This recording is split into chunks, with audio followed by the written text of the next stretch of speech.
TDP అధినేత చంద్రబాబు ఇవాళ ప్రజాగళం ఎన్నికల ప్రచారం తొలి రోజున సుడిగాలి పర్యటన జరిపారు. పలమనేరు, పుత్తూరు, నగరి సభలో పాల్గొన్న ఆయన చివరగా మదనపల్లె సభలో పాల్గొన్నారు. ఈ సభలో ఆయన ప్రసంగిస్తూ మదనపల్లె సభకు వచ్చిన ప్రజాస్పందన తన జీవితంలో చూడలేదన్నారు. ఈ ప్రభుత్వంపై మీకు కోపం, కసి ఉన్నాయని చంద్రబాబు వ్యాఖ్యానించారు. అరాచకాలకు పాల్పడే వారిని శాశ్వతంగా వదిలించుకునే సమయం వచ్చిందని, రౌడీయిజం కావాలో ప్రజాస్వామ్యం కావాలో ప్రజలే తేల్చుకోవాలని పిలుపునిచ్చారు. సంపద సృష్టించడం తెలిసిన కూటమి ఎన్డీఏ అని స్పష్టం చేశారు. తాము అధికారంలోకి వస్తే సంపద సృష్టించి ప్రజలకు పంచుతామన్నారు. టీడీపీ అధికారంలోకి వస్తే నాణ్యమైన మద్యం అందుబాటులోకి తీసుకొస్తామని చంద్రబాబు స్పష్టం చేశారు.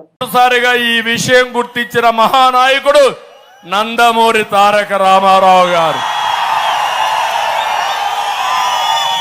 ఆ మహానాయకుడు ఒకటే ఆలోచించాడు, కృష్ణా జలాలు రాయలసీమకు తేవాలని.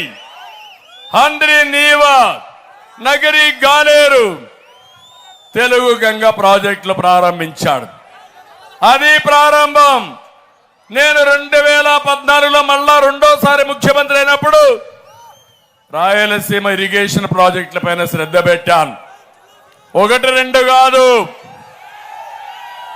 68,000 కోట్ల రూపాయలు ఖర్చు పెట్టాను. ఒక హంద్రి నీవాక 5,800 కోట్లు ఖర్చు పెట్టాను. కాలువల మీదనే పడుకున్నాను. మీకు జ్ఞాపకం ఉంటుంది, మదనపల్లికి వచ్చి ఇక్కడే చెరువు దగ్గర పడుకున్న రాత్రి ఇప్పటికి కూడా నాకు జ్ఞాపకం ఉంది. దేనికోసం? కాలువలు పూర్తి కావాలని, వారం రోజులకు ఒక్కసారి నీళ్లు ఇచ్చే మదనపల్లిలో త్రాగునీటి సమస్య పరిష్కారం కావాలని, ప్రతి ఒక్క ఎకరాకు నీళ్లు ఇవ్వాలని నేను ముందుకెళ్ళా.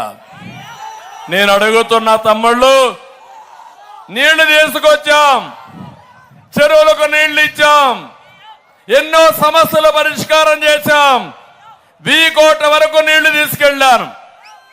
ఈరోజు అడుగుతున్నా, 5 ఏళ్ళు అయ్యింది, ఒక్క టీఎంసీ నీళ్లు వచ్చాయా చిత్తూరు జిల్లాకి?